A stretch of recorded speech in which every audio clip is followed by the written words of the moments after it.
ท่านกำลังรับฟังสถานีวิทยุกระจายเสียงแห่งประเทศไทยจังหวัดลำพูน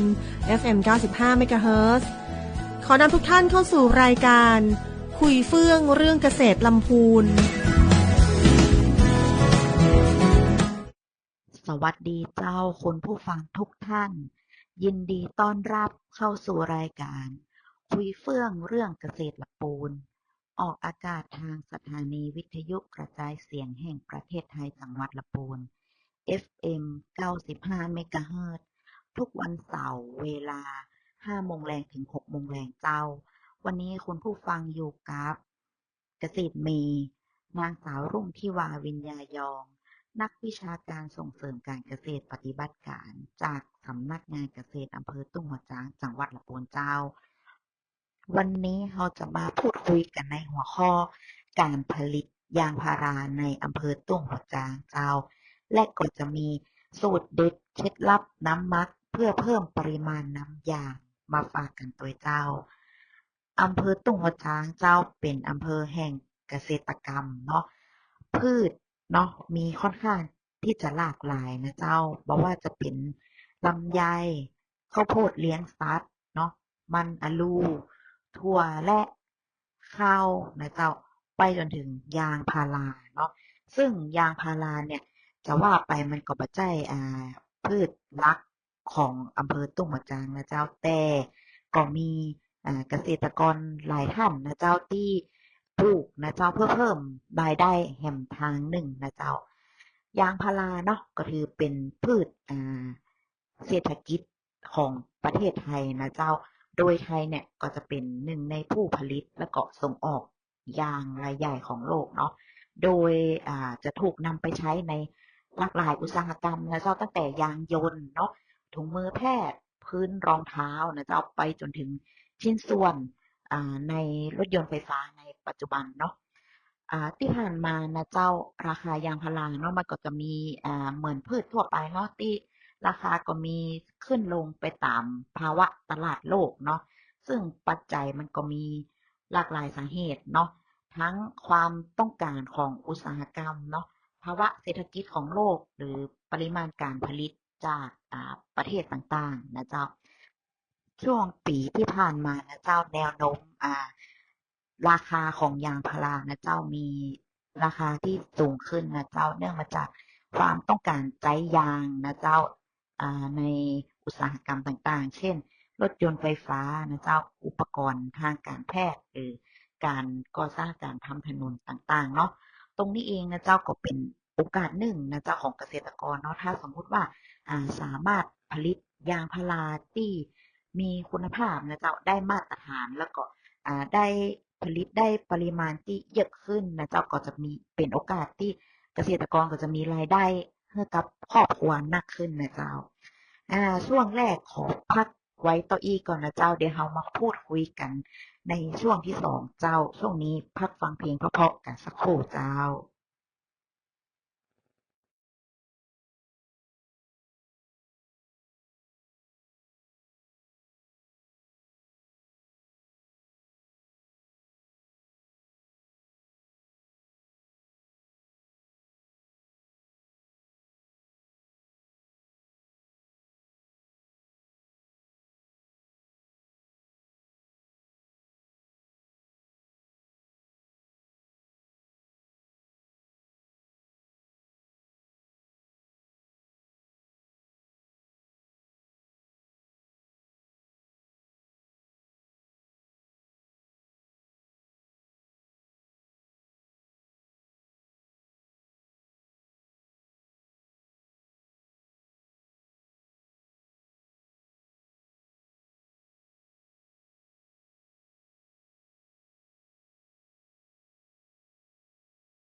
กลับเข้าสู่ช่วงที่2กันเจ้าเฮามาพูดคุยกันต่อเกี่ยวกับการผลิตยางพาราในพื้นที่อำเภอต่งหัวจางกันเจ้า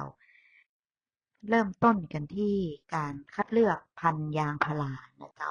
พันธุ์ยางพาราก็มีหลากหลายสายพันธุ์นะเจ้าพันธุ์ที่เกษตรกรปลูกนะเจ้าส่วนใหญ่ก็จะมีRIM 600นะเจ้าอันนี้ก็จะเป็นพันธุ์ยางพื้นฐานนะเจ้าที่สามารถปลูกได้ในเขตพื้นที่อำเภอต่งหัวจางนะเจ้า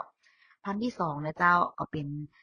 3904เนาะอันนี้ก็จะเป็นพันธุ์ยางที่มีข้อดีก็คือต้านทานโรคเปลือกแห้งนะเจ้าแล้วก็โรคเสี้ยนดำเนาะพันธุ์ที่3นะเจ้าก็จะเป็นพันธุ์ RT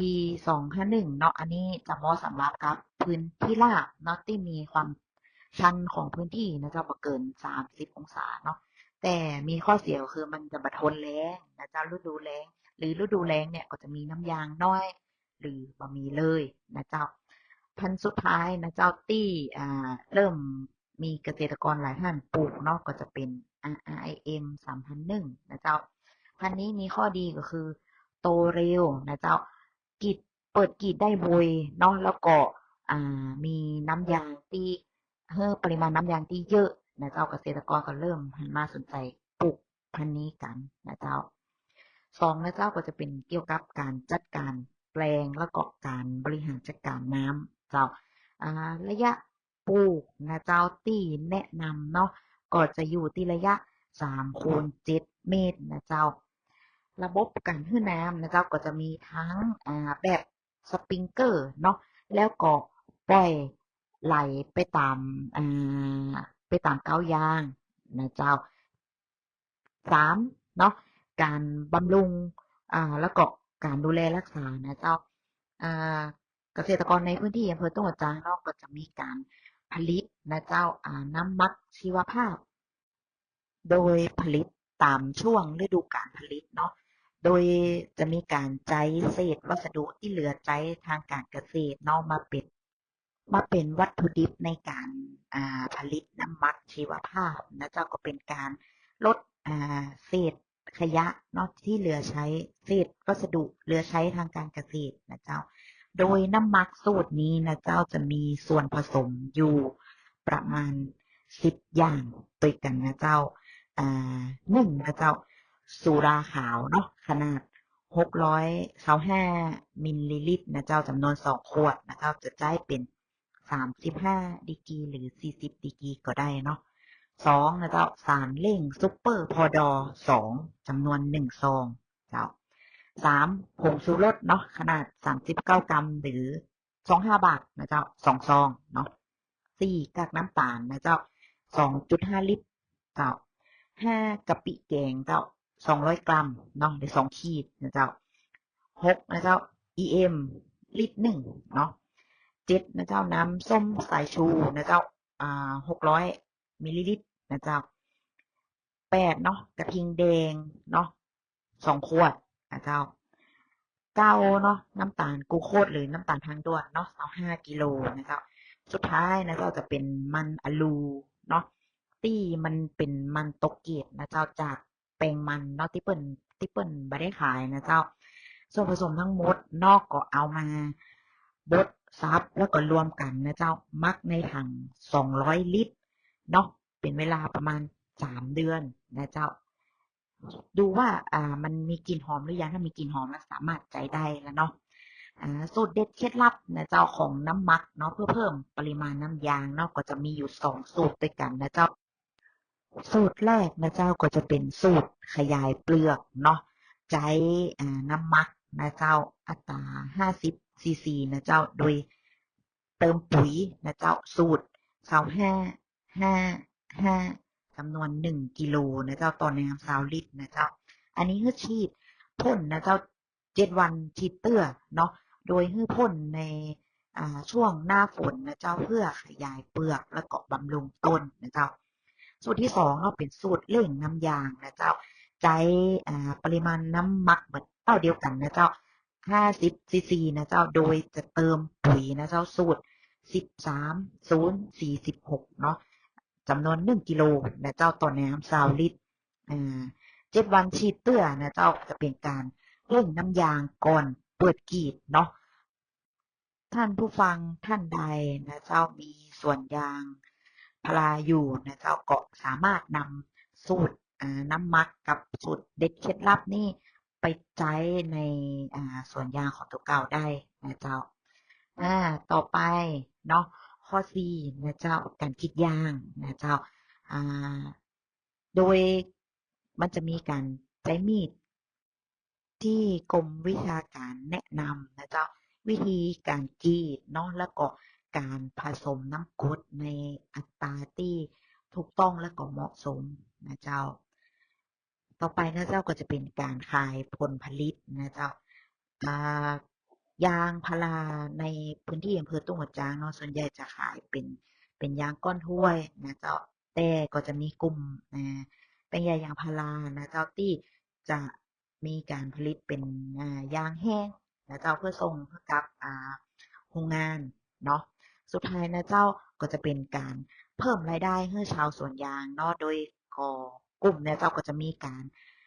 แนะนำกันภายในกลุ่มนะเจ้ามีการใช้พื้นที่ระหว่างต้นยางเนาะปลูกโกโก้เนาะเพื่อเพิ่มรายได้ให้กับเกษตรกรเองนะเจ้า ท่านผู้ฟังท่านไหนนะเจ้าต้องการที่จะสอบถามเพิ่มเติมเนาะหรือว่าอยากได้คำแนะนำเกี่ยวกับการผลิตยางพาราหรืออ่าจำสูตรน้ำมักมาได้จำสูตรเด็ดเคล็ดลับมาได้นะเจ้าสามารถสอบถามได้ที่แปลงใหญ่ยางพาราเนาะกลุ่มเกษตรกรทำสวนยางลุ่มน้ำหลีนะเจ้าหมู่9ตำบลบ้านปวงอำเภอตุ้งหัวช้างจังหวัดลำพูนนะเจ้า เบอร์โทรศัพท์097 937 3999นะเจ้าทางกลุ่มนะเจ้าไม่ว่าจะเป็นประธานกลุ่มหรือสมาชิกกลุ่มนะเจ้ายินดีให้คำปรึกษานะเจ้าสามารถแนะนำได้นะเจ้าเกี่ยวกับพันธุ์ยางนะเจ้าเทคนิคการผลิตยางแล้วก็สถานที่รับซื้อยางพารานะเจ้าหากว่าท่านใดที่ยังบะมีที่ขายยางพาราเนาะสามารถปรึกษากับทางกลุ่มได้นะเจ้าสำหรับวันนี้เจ้ารายการคุยเฟื่องเรื่องเกษตรละปูนเจ้าต้องขอตัวลาท่านผู้ฟังไปก่อนนะเจ้าคราวหน้านะเจ้าจะเป็นหัวข้อเกี่ยวกับการเกษตรเรื่องใดนะเจ้าสามารถติดตามฟังได้ทาง FM 95เมกะเฮิรตซ์เวลา5โมงแรงถึง6โมงแรงได้ทุกช่องทางนะเจ้าสำหรับวันนี้ขอตัวลาไปก่อนเจ้าขอบคุณทุกท่านอีกครั้งเจ้าสวัสดีเจ้า